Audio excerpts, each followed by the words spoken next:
नमस्कार. नमस्कार साहेब. माझं नाव सत्यनारायण मंत्री. मी आयुर्वेदिकचं 9 ते 10 वर्षांनी काम करतो आहे. नेटसपचं काम करतो आहे आणि आपण आयुर्वेदिक यांना औषध कशासाठी मिळते आणि त्यांना काय फरक पडला. तुमचं नाव सांगा. माझं नाव नवनाथ गणपती उपाडे, मलाही सांगा. राहणार. हां, आयुर्वेदिक औषध घेण्याच्या अगोदर तुम्ही कशासाठी औषध घेतलं आणि काय त्रास होता. मला त्रास होता मुळव्याधाचा. मुळव्याधाचा कधीपासून किती वर्ष.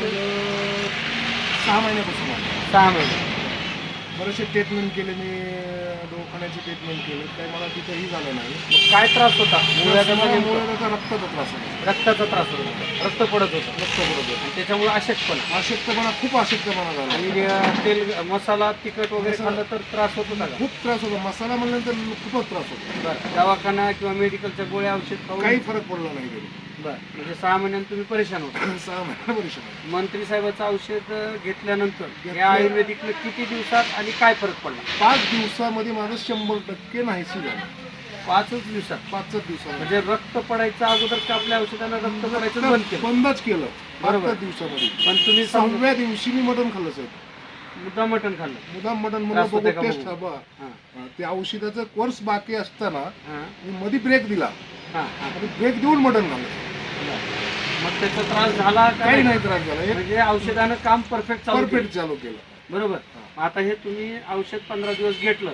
आता 15 दिवसामध्ये क्लिअर झालं. क्लिअर झालं.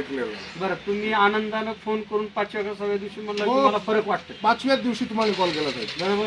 की माझे 100% माझ्या तुम्ही ह्याच्यातून मुक्त झालेलो आहे. बरोबर. बरं, हे खरं सांगताय का खोटं सांगताय. नाही ना, खोटं सांगून काय करायचं कारण साहेब? मला पैसे दिले नाही घेतलं नाही. तुम्ही काय मला मोफत दिलेलं नाही. बरोबर. तुम्हाला आणि पैसे payment देऊन करून- गुण जर आला नसता तर तुम्ही. मग परत तुमच्या दुकानात आलो आलो नसतो, नसतो. फोनही नसतं केलं ना साहेब. मी का विचारलं माहित आहे का. मी आडवे प्रश्न का विचारले की पेशंट अंतकरणातून ऑटोमॅटिक बोलतो. हो, बरोबर आहे ना साहेब. कारण जर पैसे देऊन बोलायला लावलं असतं तर माणूस असं बोलू शकत नाही. मला काय म्हणायचं आहे, एखाद्याला जर कुणी आला असेल तर माझे लाईव्ह व्हिडिओ ही दाखवा मी बोललेली. बरोबर. त्याने पेमेंट नाही दिलं तर पेमेंट त्याला म्हणावं, जर गुण नाही आला तर मी पेमेंट देतो त्याचं. क्या बात आहे. म्हणजे हे पेशंटनं अनुभव घेतला हा. आणि पेशंट म्हणतोय साहेबाचं सोडून द्या. नाही जर त्यानं पैसे दिले ना औषध घेतलं नाही फरक पडला तर मी मी पेमेंट करतो.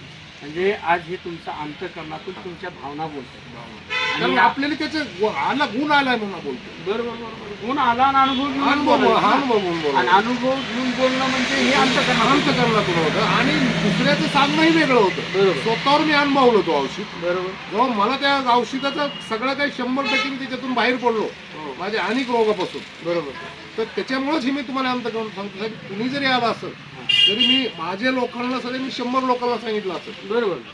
कारण पेशंट प्रचार करतो ना. हा. बरं, मंत्री साहेब आज काम मी जी करतोय हा, सर. पुण्याची पायरी आहे का वाईट काम. नाही, पुण्याची बाहेर आहे साहेब. बरं, हे करावं का नाही असं. नाही, 100% असं तुम्ही चालू द्या साहेब. कारण बघा हे याचा जनजागृती. प्रतिसाद तुम्हाला ही परिस्थितीचा 100% मिळणार आहे. आता परिस्थिती अशी झाली की 2-3 वेळेस गेला असतो पण माझी भेट झाली. भेट भेटणार नाही. गेलतो 2-3 वेळेस. बरोबर. मुलगा होता दुकानावरती आपल्या. चला, आयुर्वेदिक मुळे तुम्हाला फरक पडलाय ना. हो, आज हो. आयुर्वेदिकची ताकद कळाली. कळाले. विषमुक्त मला- शेती रोगमुक्त जीवन हे आमचं मेडिकल काम करतं. पेक्षा आयुर्वेदिकवर 100% भरवसा पहिलाच मुळीत आहे. आणि भरोसा आहे आणि त्याची खात्री पण 100%. 100% आहे. धन्यवाद. मुलाखत दिल्याबद्दल नेटवर्क कंपनी करते मी आभारी.